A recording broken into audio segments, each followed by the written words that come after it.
right, step one, before you do anything else, turn on the oven light. If your oven has a light, check the oven to make sure there's nothing in the oven that shouldn't be. There is not. You'll see that I even pulled out any extra baking dishes that I store in the oven. Hit bake. Set your oven to 350 and get it heating up.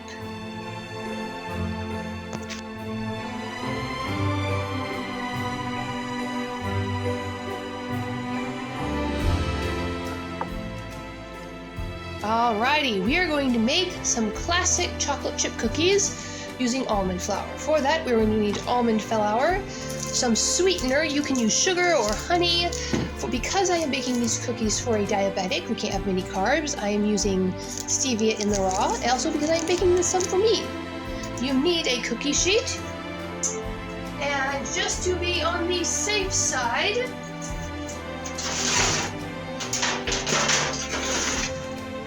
or rather, I'm getting 2 cookie sheets. Now, some people grease their cookie sheets with chocolate chip cookies, some people don't. If you do grease them, do not use very much. If the sheet is too greasy, the cookies will slide around. I'm going to use my pastry brush. The other tools we will need are, of course, the mixing bowl, a wire whisk, a fork, a spatula, measuring cups, measuring spoons, and the spatula for later. Okay. Now, I'm going to make a very, very simple chocolate chip cookie recipe. For this recipe,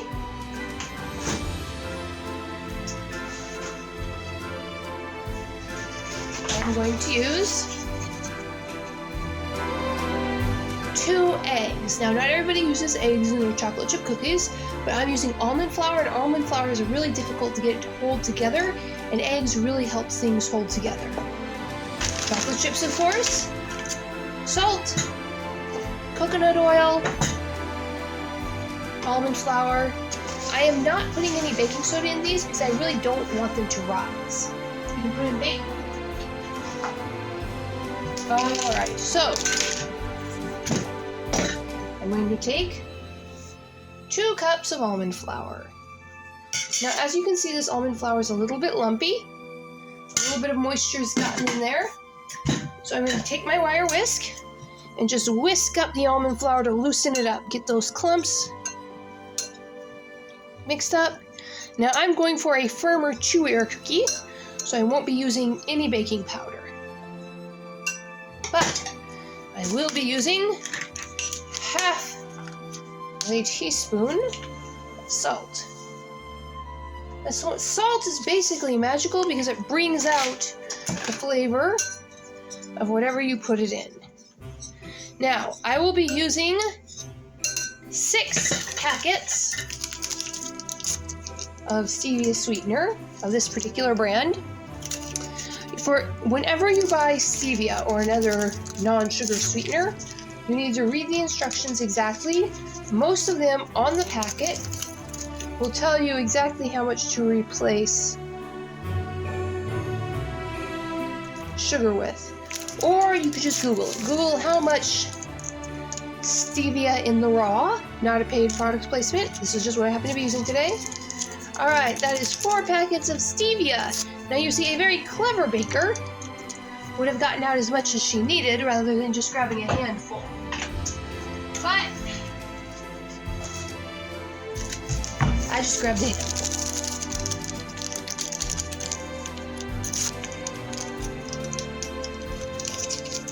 Alright. I like to mix up all the dry ingredients before I put the wet ingredients in. If you say, Teacher Melody, that's not what you did for the last batch of cookies, you're right, I made a mistake. Okay, salt, sweetener, almond flour. That is really all we need. Now, because I've already loosened it up with the whisk, I'm just going to use the fork. I like to use the fork, it gives me a little bit more control when mixing up the batter. Now, I'm going to put in 4 tablespoons of coconut oil. You can use equivalent amounts of butter. Just make sure it's softened to room temperature. That acts actually about 1.5.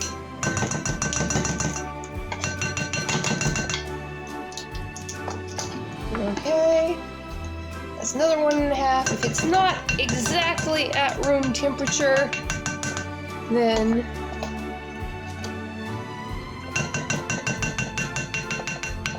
you might have to guesstimate the volume a bit.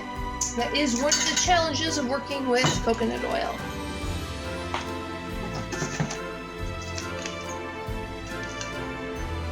Okay. Now I'm going to fold this soft coconut oil into the flour.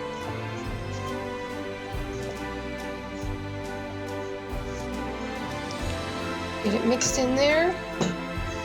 Use the fork to scrape any oil off that's adhering to the spatula. All this time, the oven is heating, which is what we want it to be doing. Use the spatula to really scrape down. You can also do this with a wooden spoon or just a wire whisk, but wire whisks are a pain in the neck to clean oil off of, so I prefer to use the spatula. Pat, pat, pat, push it down. This mixes the oil. Then stir it up. And push it down. Then stir it up. Now I'm going to grab another bowl. Just got a bit of recycled plastic container here. And before I pour the eggs in, I'm going to mix them up with the vanilla.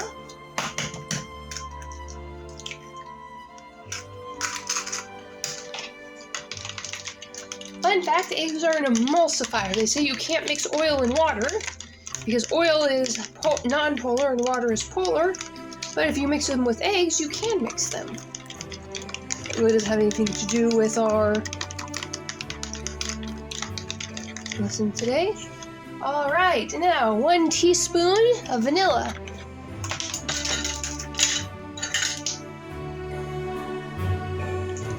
Oh, it's a little more than 1 teaspoon.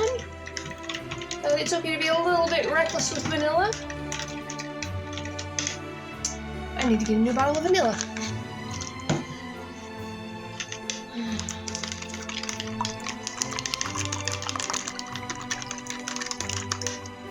Alright. Now I'm going to mix that in. Cookies.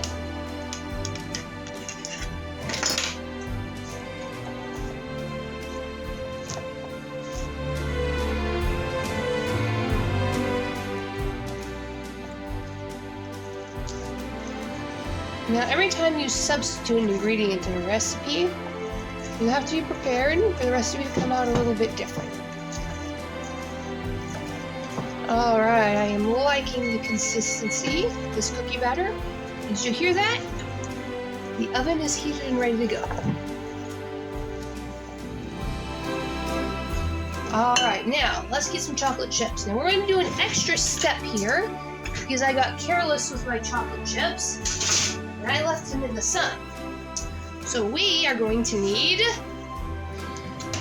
a large knife, a cutting board, and a lump of chocolate. Be careful, get your parents' permission to do this. Anyway, good quality chocolate chip chocolate, especially if it doesn't have any milk in it. And this is dairy-free chocolate because that's what I need, will melt if left in the sun. In fact, there is a whole science and scientists who make very good money every year trying to develop chocolate that will dissolve in your mouth but not melt in the sun. That's how we got M&Ms. The U.S. Army was engaged in a military campaign in some desert area. And the military said, we need a chocolate treat for the soldiers that won't just melt before they can eat it. And so, M&Ms made M&Ms. The chocolate treats that melts in your mouth, not in the sand. Alright, so now instead of chocolate chips, that's chocolate chunks. Probably a little too much for this much dough, but it's chocolate. Alrighty. Remember, no matter what you've seen, I'm not endorsing any product here.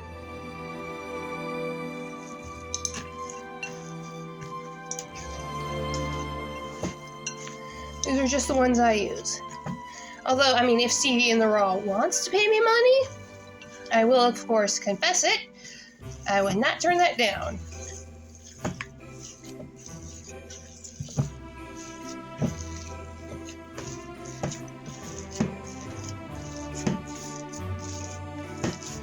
Okay. Chocolate chips and chocolate chunks thoroughly worked in. It's time to start dropping some chocolate. And one of the perks of being the chef, you get to taste the product.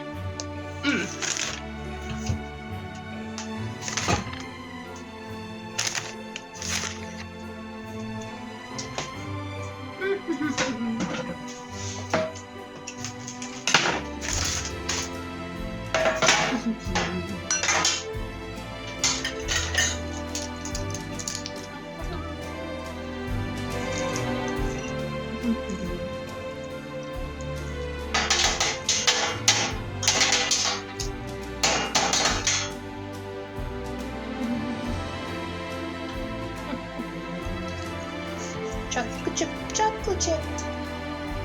Chippy dip, a chippy dip. Chocolate, chocolate, chocolate chip. Chocolate chip and chocolate chunk.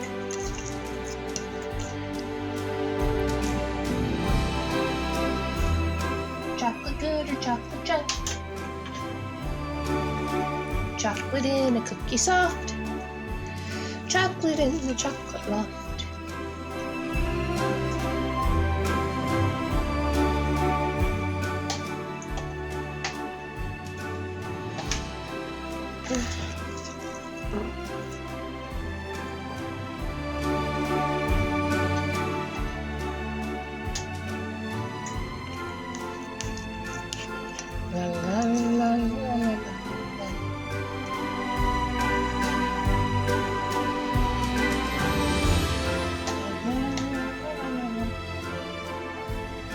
I don't think these are going to spread.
To you and your kings, glad tidings for Christmas and Happy New Year. Oh, bring us a figgy pudding. Oh, bring us a figgy pudding. Oh, bring us a figgy pudding and a glass of good cheer.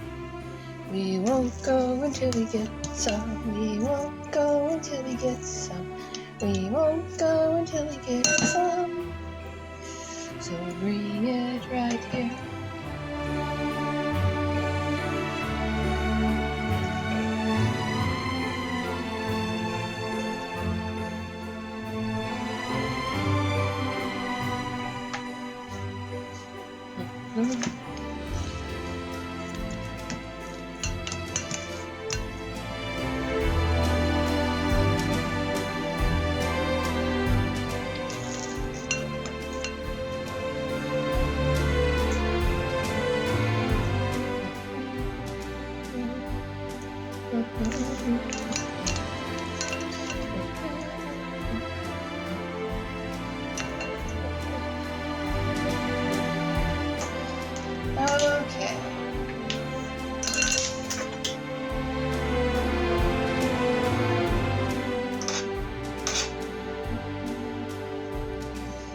So, let's see if these cookies turn out.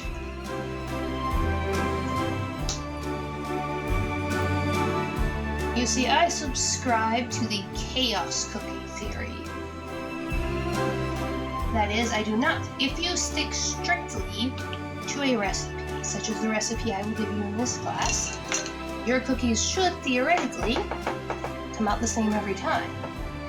But if you, like me, like to wing it, and try to do the cookie recipe by memory as an extreme sport, well, your cookies will get a little chaotic.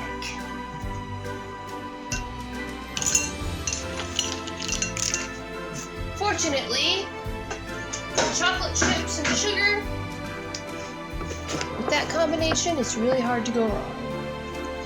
So, getting our safety equipment, now the eggshells now.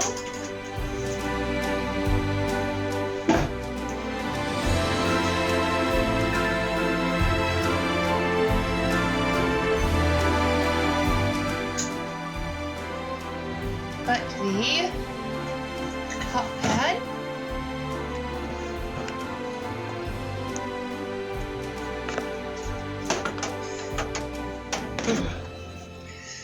We are going to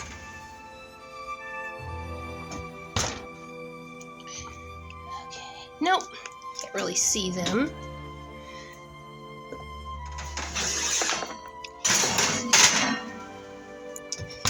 There we go.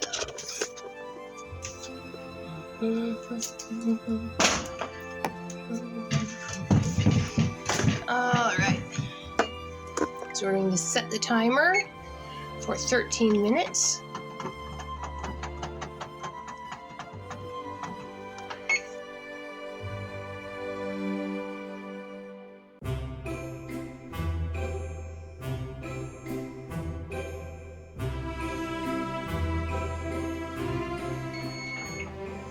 All right, and that is 13 minutes. Let's get our oven, let's get our hot pads out and see what 13 minutes has produced. I haven't quite decided where I'm going to put it yet. I want it near your timer.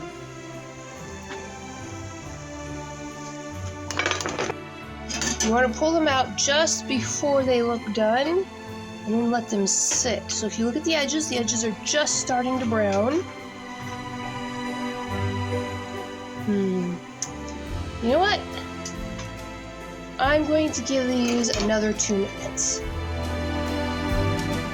They don't quite look done yet. Let's get a little extra light on this situation.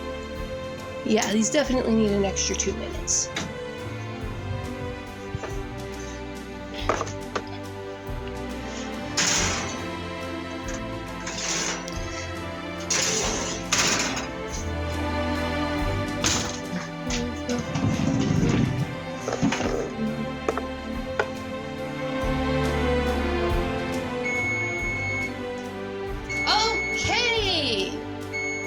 Our final 2 minutes. Let's pull those cookies out and do a final cookie check.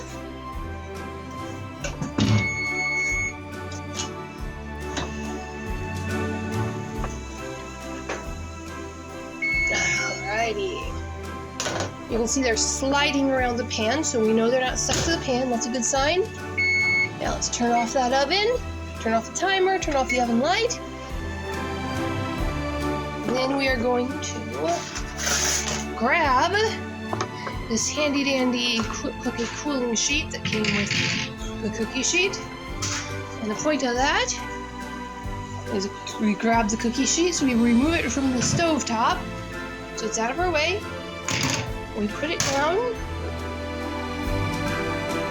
and we let that cool for 10 or 15 minutes. And then once it is cool, I will transfer a certain number, but not all, of the cookies into the gift tin on the layer above the lemon cookies. Alright, and that is baking chocolate chip cookies. Okay, these cookies have been cooling, and they're ready to get loaded in to the gift tin.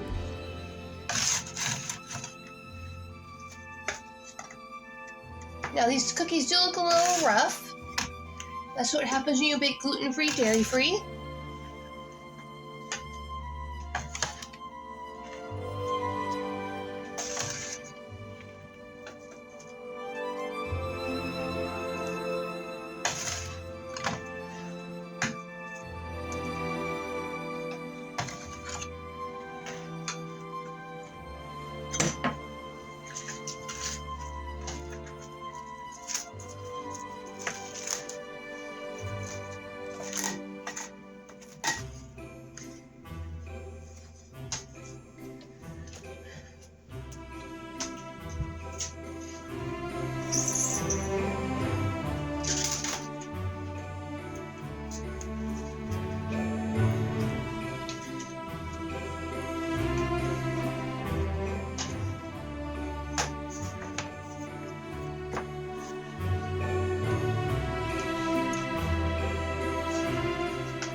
All right.